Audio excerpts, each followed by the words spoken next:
अब क्या जरूरत है। तो ऐसी भक्ति कितने दिन हो गए।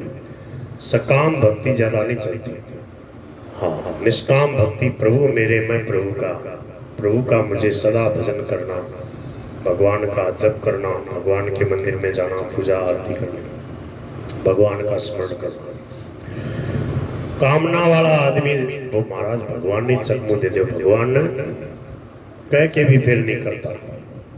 स्वामी जी महाराज कहते थे, बोले एक आदमी था, उसको भूख लग रही थी, जंगल में कोई काम से गया था वो, तो जंगल में बहुत जोर से उसको भूख लगी, तो उसने क्या देखा कि ये खजूर का पेड़ है।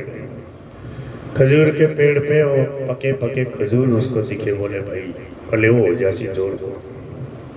तो खजूर के पेड़ पे जैसे तैसे जंगली आदमी, गांव का आदमी चढ़ जाए, कोई आश्चर्य से चढ़ गया जैसे तैसे। ऊंचा था पेड़, बहुत ऊंचा। अब क्या हुआ, उसी समय जोर से आंधी तूफान चलने लग गया। अब वो पेड़ हिले। स्वामी जी महाराज सुनाते थे कथा, पेड़ जोर जोर से हिले। अब बिन बालाजी आया याद, बोले हे सालासर का बालाजी महाराज, हे बालाजी महाराज, हे हनुमान जी महाराज, सही सलामत उतार दो तारे सवामणी कर सवामणी बाबा तारे सवामणी। अब हनुमान जी महाराज ने हाथ जोड़ जोड़ के थोड़ो हिम्मत कर करके उतरवा लाग्यो, और उतरता उतरता थोड़ी हिम्मत आई। बोले बाबू जी सवामणी तो बने 20 शेर कर दे, 20 किलो से सार लीजो महाराज। थोड़ी और हिम्मत आई, थोड़ा और नीचे आया, आंधी भी थोड़ी कम होगी। बोले महाराज 10 किलो कर दे। थोड़ा और कम आयो और नीचे आ गया। बोले 1 किलो पेड़ा चढ़ा दूंगा। और नीचे आया, बोले महाराज 51 रुपया का पतासा जरूर बांट दे। और नीचे आया, बोले 11 रुपया का मखाना समझो। और जैसे उसके पैर जमीन में लगे तो बोले अब जको चढ़ सी वही चाड़ सी, मैंने चढ़ो न चढ़ा। बोल शंकर भगवान की। समझ में आ रही है। बोले अब मैं पेड़ पर न चढ़ो न तारे प्रसाद चढ़ाऊं पड़े। ऐसी भक्ति कितने दिन में बताओ, हो सके ज्यादा दिन को चले ऐसी भक्ति। बोल नंद के लाला की। और देखो कई मंदिर में जावे, मंदिर में मैं सेठ जी जाया करता हूँ। सेठ जी को कोई विशेष भक्ति भाव को नहीं होने, इसलिए जाता कि लोग मैंने जान ले कि वो भगत आदमी है कि दुकान से खरीद के ले आकर आता, तो वो जाते कामना से ही जाते। अब एक दिन क्या हुआ कि एक पंडित जी, नवरात्रि का समय आया, जैसे अभी गुप्त नवरात्रि चल रही है ना, जैसे अपने वो क्या है, अपने कल गए थे वो बूढ़े जो संत हैं, क्या नाम उनका, चिरानिया जी का, धर्मदास जी नहीं चिरानिया जी, रमाकांत जी, हाँ रमाकांत जी चिरानी, जैसे भाई नवरात्रि कर रहे हैं राम से मस्ती से। इतना प्रेम है नवरात्रि से, गायों से, गौशाला से, महाराज क्या करें। और थोड़ी देर के लिए हम गए तो भाव विभोर हो गए, नृत्य करने लगे, नाचने लगे। इतने बुढ़ापे में इतनी मस्ती आ गई, आनंद आ गया। संतों को देख करके महाराज प्रसन्न हो जाते। ये भक्ति का स्वरूप। तो मैं सेठ जी हाँ मैं गया हनुमान जी के मंदिर में। हनुमान जी को केवल अकेले को मंदिर को नहीं, राम दरबार और चरणों में हनुमान जी महाराज बैठे। देखो कहीं कहीं मंदिर ऐसा होता है कि दोनों तरफ बारी होती है, पीछे भी थोड़ी बहुत जगह होती है, जाली सी छोटी मोटी, चारों तरफ आदमी कुछ अंदर बोले ना तो सुन जाए। अब क्या हुआ, उस मंदिर में, मंदिर होता है, मंदिर में जगह होती है, बोलो कृष्ण कन्हैया लाल की। तो मंदिर में क्या है कि जगह होती है जहाँ कथा कीर्तन कर सके। तो एक पंडित जी हाँ बाकी बेटी को ब्याह अड़ रहे हो, बेटी को ब्याह हो नहीं रहे हो, क्यों, गरीब आदमी पैसा को सली को बने। तो वह सोचा चलो अब नवरात्रि है, अपने तो रामायण का गान करो, रामचरितमानस का गान करेंगे, रामायण की कथा करेंगे। राम जी गरीब निवाज है, पतित पार लड़ेंगे। तो क्या हुआ, क्योंकि रामायण में ऐसा आता है, जय सकाम नर सुनहि जे गावई, सुख संपत्ति नाना विधि पावई। जो रामायण का गान करता है उसको सुख संपत्ति की प्राप्ति होती है, उसको निरोगता की प्राप्ति होती है। खूब महिमा आई रामायण के गान करने की। तो अब महाराज वो पंडित जी ने जाके रामचरितमानस खोल ली और वह चौपाई गावे कथा बाँचे। अब पहलो ही दिन सेठ जी भी देखा भाई पंडित जी ने पहले तो कदे देखा को नहीं, और ये पंडित जी देखो कोई आठे आदमी आती को नहीं, ये तो आप ही ताली बजावर गावे। अब कोई कोई जावे, किसी किसी को रामायण की चौपाई बढ़िया लगे तो कोई भूलिया चुका बैठ भी जाए।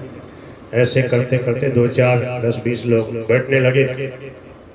अब कथा सुने तो वही लोग सोचे भाई कि चढ़ाओ, कथा मुफ्त में क्यों सुने, ये पंडित जी बेचारा मेहनत करे आके इतनी देर इतने घंटा बैठे। आप मजदूर ने भी बुलावा, कोई कट को ठीक करने वालों बुलावा, ब्रिज ठीक करना उन्हें भी ध्यान, डॉक्टर ने भी ध्यान, तो भाई ये कौन सो मोल्टी के पाटू मारे आने भी दे दो।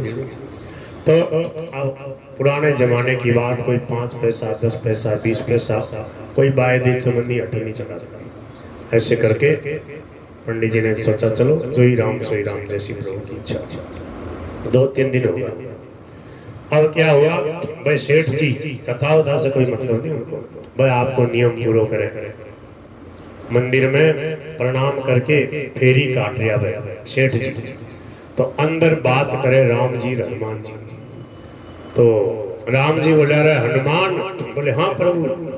बोले भाई पंडित जी कथा कर रहा है अपनी, बाकी बेटी को ब्याह करना है, तो फिर क्या करना। बोले कि उसका जुगाड़ करना। बोले ठीक है प्रभु कर देंगे। बोले कितने में हो जाएगा। बोले 1000 रुपये में आराम से ब्याह हो जाएगा। पुराने जमाने की बात। अब आज तो 1 लाख 1 करोड़ लगते होंगे भगवान जान। अब 1000 रुपये में पंडित जी का लड़की का ब्याह हो जाएगा। अब वो सेठ जी ने सोचा कि वाह भाई ये तो बढ़िया सस्ता सौदा है। अभी पंडित जी ने कथा पूरी हो जाए सीजना 1000 रुपया मिल से कितना 1000। अब क्या करना, अपने ही विद बैठा हो ये पंडित जी वाला रुपया आप घोष ले, क्योंकि रुपया तो मिल सी नहीं 1000 भगवान कह रहे हनुमान जी। अब सेठ जी ने सोच लिया कि चलो अब पंडित जी को कैसे झांसा दे। पंडित जी ने जब उस दिन की कथा करी, उस दिन सेठ जी भी बैठे। पंडित जी सोचा भैया आज तो सेठ जी बैठे, पर सेठ जी एक कोड़ी को चढ़ाई।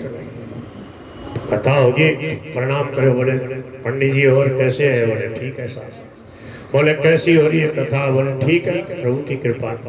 बोले चलो ऐसा लग रहा है कि आपके चढ़ावा कम ही आएगा, वैसे मैं दिखावा नहीं करता हूँ। अंतिम दिन अब वो सेठ ने क्या सोचा कि चलो 1000 रुपया होगा, आप 500 पंडित जी का दे दे, तो 500 तो मिल सिया। वो आप कोई व्यापार वाली बुद्धि भान लगाई। बोले पंडित जी आपकी जितनी दक्षिणा आए आप मेरे को दे देना, आपको 500 रुपये दे दूंगा। पंडित जी ने सोचा कि बस 20-50 पैसा चढ़ावे, क्या कहा इतना बाप रे 500 रुपये। बोले ठीक है। पंडित जी ने सरलता से स्वीकार कर लिया। अब क्या हुआ, जैसे कथा हो गई 2 दिन कथा बांच ली पंडित जी। अब जो सेठ जी अब आया, बोले लो सा पंडित जी यो लो 500 को नोट और ले आओ, तारे जितना बाप लिया वो मन दे दो। तो मांगा तो 2-4 रुपये की रेज गया, 10-20 रुपया ज़्यादा भाई झोली में भर के पंडित जी बोले लो सेठ। सेठ जी ने गिरा, बोले कोई बड़ो नोट तो आती को नहीं, रेजगारी है। तो सेठ जी को गुस्सा आ गया राम जी पे, हनुमान जी पे। बोले हनुमान जी ने झूठ मेरे को जो है मेरे को फंसाया लगता है। बोले कि अभी खबर लेता हूँ। बोले हाँ ठीक है पंडित जी। अब क्या हुआ, देखा इधर उधर सेठ ने कोई नहीं है, तो वो अंदर जो बुंगली में जो राम जी हनुमान जी थे ना, हनुमान जी नीचे बैठे राम जी के चरणों में, तो वह कस के मुख को मारे हनुमान जी का पिंडली पे। बोले झूठ बोलो, मेरा 500 रुपया जो है पंडित जी ने दिवा दिया। जैसे मुख को मारे हो जो पिंडली का रुपया, पिंडली का मुख को चिपक गो सेठ जी को। राम जी बोले अरे हनुमान। बोले हाँ प्रभु। बोले वो 1000 रुपये देने थे पंडित जी को, व्यवस्था हो गई क्या। बोले 500 की हो गई, 500 के लिए जजमान पकड़ रखा है। समझ में आई क्या नहीं? अब समझ गया वो सेठ को, हो मेरे से ही व्यवस्था करानी। मैं तो सोचो हटे मैं कि नफो ले लूं, ये तो उल्टा देना का देना पड़ गया। तो राम जी ने कहा तो फिर क्या बात है। बोले जब तक हुंकारी नहीं भर ले तब तक ये मुख को छोड़ने वाला नहीं, ये छिपा रहेगा यहीं पे, न ये खा पी पाएगा न सो पाएगा। अब वो सेठ जी बेचारो कितने देर थक गया आप क्या है बोले हनुमान जी महाराज कृपा करो छोड़ दो तो मैं दे दे 500 का नोट में। तो बोले ले जा अभी लेके आ। अब वो बेचारो सेठ गयो आपका गल्ला में से 500 रुपया निकाला। पंडित जी का गिरा जाके बोले पंडित जी बोले हाँ। बोले ते कथा बहुत जोर की बाजी। बोले थाने के ठाते तो एक दिन थोड़ा सा आया सा सुन के लिए थोड़ा सा बैठा। बोले मैं समझ गयो ते कथा बड़े प्रेम से बांची थे निष्काम भगत हो वो तो गरीब आदमी पर तारी भगवान सुन ली। बोले कया बोले ले 500 को नोट। बोले सेठ जी तार में ऐसी उदारता कहीं आई। बोले उदारता कुछ नहीं है ये भगवान की कृपा है चमत्कार है। बोले चमत्कार को मैं भी नमस्कार करता हूँ। बोलो कृष्ण कन्हैया लाल की। तो लोभी आदमी सोचा कि मेरे को नफा हो जाएगा भगवान के पास में भी जाके और वहां पर भी अपने दुकानदारी सोचता है। तो भगवान तो लीलाधारी। अब वो सीधा साधा आदमी गांव का आदमी और उसके बेटी का विवाह के लिए भगवान ने इंतजाम कर दिया। स्वामी जी महाराज कहते हैं भगवान विश्वम्भर हैं। भगवान जब जो चाहे सब कर सकते हैं। भगवान सर्व समर्थ हैं और हमारे पीड़ा को जानते हैं सहज सर्वज्ञ हैं।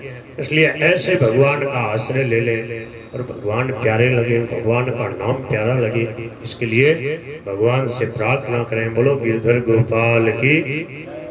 तो निष्काम भक्ति निरंतर चलती है। सकाम भक्ति जो है जब तक कामना पूर्ति नहीं हो जाए तब तक तो खूब और जाएंगे दर्शन करेंगे प्रणाम करेंगे दंडोत करेंगे।